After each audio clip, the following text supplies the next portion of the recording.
ಮಾಜಿ ಮಾವ ಅಳಿಯನ ನಡುವೆ ಬಿಗ್ ಫೈಟ್. ಒಂದೇ ದಿನ ರಜನಿ ಧನುಷ್ ಫಿಲ್ಮ್ ರಿಲೀಸ್. ಯಾರಿಗೆ ಗೆಲುವು?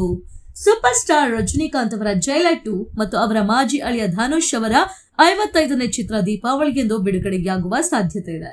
ಈ ಬಾಕ್ಸ್ ಆಫೀಸ್ ಮುಖಾಮುಖಿಯು ಅಭಿಮಾನಿಗಳಲ್ಲಿ ನಿರೀಕ್ಷೆಯನ್ನ ಹುಟ್ಟುಹಾಕಿದ್ದು ಯಾರು ಗೆಲ್ಲುತ್ತಾರೆ ಎಂಬ ಕುತೂಹಲವನ್ನ ಹೆಚ್ಚಿಸಿದೆ. ಸೂಪರ್ ಸ್ಟಾರ್ ರಜನಿಕಾಂತ್ ಈ ವರ್ಷದ ಬಹು ನಿರೀಕ್ಷಿತ ತಮಿಳು ಚಿತ್ರ ಜೈಲರ್ 2 ಚಿತ್ರೀಕರಣದಲ್ಲಿ ಬಹುತೇಕ ತೊಡಗಿಸಿಕೊಂಡಿದ್ದಾರೆ. ನೆಲ್ಸನ್ ನಿರ್ದೇಶಕರಾಗಿದ್ದು ಸನ್ ಪಿಕ್ಚರ್ಸ್ ಡಿಜಿಟಲ್ ಒಪ್ಪಂದವನ್ನ ಮುಕ್ತಾಯಗೊಳಿಸಲು ಮಾತುಕತೆ ನಡೆಸುತ್ತಿದೆ. ಈ ವರ್ಷದ ದೀಪಾವಳಿಯ ಸಮಯದಲ್ಲಿ ಚಿತ್ರವನ್ನ ಬಿಡುಗಡೆ ಮಾಡಲು ತಯಾರಕರು ಉತ್ಸುಕರಾಗಿದ್ದಾರೆ. ಶೀಘ್ರದಲ್ಲೇ ಅಧಿಕೃತ ಘೋಷಣೆ ಹೊರ ಬೀಳುವ ನಿರೀಕ್ಷೆ ಇದೆ. Bollywood super star Hrithik Roshan ಈ ಚಿತ್ರದಲ್ಲಿ ಅತಿಥಿ ಪಾತ್ರದಲ್ಲಿ ನಟಿಸುತ್ತಿದ್ದಾರೆ ಮತ್ತು ಮುಂದಿನ ವಾರ ಅವರು ತಮ್ಮ ಪಾತ್ರದ ಚಿತ್ರೀಕರಣದಲ್ಲಿ ಭಾಗವಹಿಸಲಿದ್ದಾರೆ.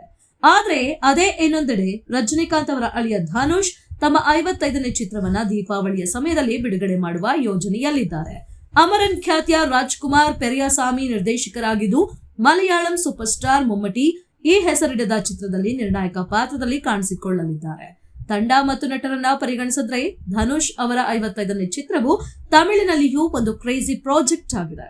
ಸಾಯಿ ಪಲ್ಲವಿ ಮತ್ತು ಶ್ರೀಲೀಲಾ ಪ್ರಮುಖ ಮಹಿಳೆಯರು. ತಯಾರಕರು ಚಿತ್ರೀಕರಣವನ್ನ ಪೂರ್ಣಗೊಳಿಸುವಲ್ಲಿ ನಿರತರಾಗಿದ್ದಾರೆ ಮತ್ತು ತಂಡವು ಶೀಘ್ರದಲ್ಲೇ ದೀಪಾವಳಿ ಬಿಡುಗಡೆ ಯೋಜನೆಯನ್ನ ಘೋಷಿಸಲಿದೆ.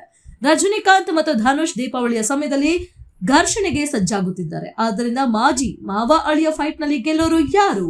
ದೀಪಾವಳಿ ಬಾಕ್ಸ್ ಆಫೀಸ್ ನಲ್ಲಿ ಯಾರು ಪ್ರಾಬಲ್ಯ ಸಾಧಿಸುತ್ತಾರೆ ಎಂಬುದನ್ನ ವೀಕ್ಷಕರು ಅಭಿಮಾನಿಗಳು ಕಾತುರದಿಂದ ಕಾಯ್ತಾ ಇದ್ದಾರೆ. ಅಂದ ಹಾಗೆ ಧನುಷ್ 2024ರಲ್ಲಿ ರಜನಿಕಾಂತ್ ಅವರ ಹಿರಿಯ ಮಗಳು ಚಲನಚಿತ್ರ ನಿರ್ಮಾಪಕಿ ಐಶ್ವರ್ಯ ರಜನಿಕಾಂತ್ ಅವರನ್ನ ವಿವಾಹವಾಗಿದ್ರು.